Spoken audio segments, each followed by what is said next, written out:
Ethics in Psychological Research. Introduction.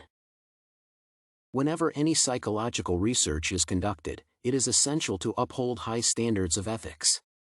Most psychological schools and organizations have laid out codes of ethics to be followed in any psychological research. These must be followed for mutual understanding with the participants. Generally, in every research, consideration should be based on the participant's perspective, ensuring that their physical and psychological health, dignity, safety, and well-being are highly maintained.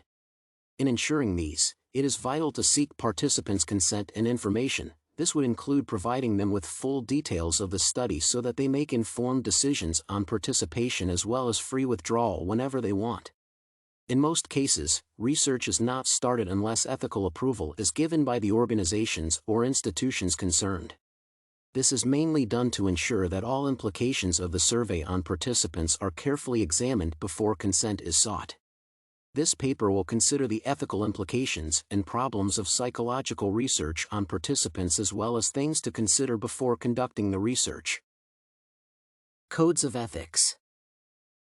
In the United States, basic codes of ethics have been drawn, which must be followed whenever any psychological research is conducted.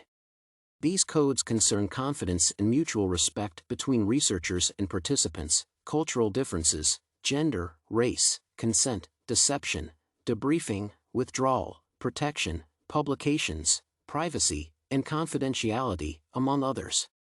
They are essential elements for consideration before conducting any research, and therefore any amount of harm caused to the participants without following these codes would cost heavily on the investigators.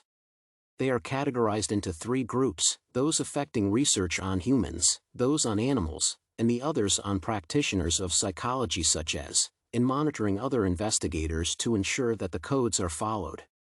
In summary, these codes revolve around preserving reputation of both the participants and practitioners. In essence, it is aimed at maintaining the reputation of psychology. Case study. Considering the case study on the dilemmas provided, several violations of these conducts have been exposed, and it poses the question of whether it was essential to conduct the surveys.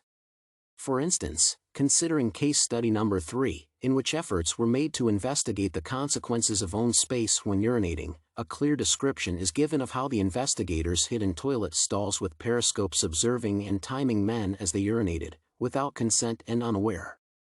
They never interacted with or informed the participants of their investigations, extending their observations to restrooms as well. Analysis. It is quite clear that the research had viable aims in establishing the influence caused by personal space on urination and the duration of its initiation when others do it nearby. However, problems arise in their decision to hide and observe other people's privacy. This breaks the fundamental of codes of ethics to be followed. First, the participants were not informed, meaning there was no consent as well as information. Consequently, there was neither understanding nor knowledge that the survey was being conducted. The participants were not given an opportunity to choose freely on whether to participate or withdraw. It is clear that most of the codes of ethics were violated, participants' privacy was infringed without knowledge or consent, and their observations were used for research, and this was unacceptable. Presuming that any of the cameras was found, court proceedings followed by heavy costs and further implications on the reputation of psychology would greatly demise the credibility of the whole process, consequently negating its scientific benefits to society. Conclusion. Considering the value of such research to the society, it should have been conducted, but not in the manner it was done. Consent should have been sought from willing participants to preserve their physical and psychological dignity, privacy, and well-being.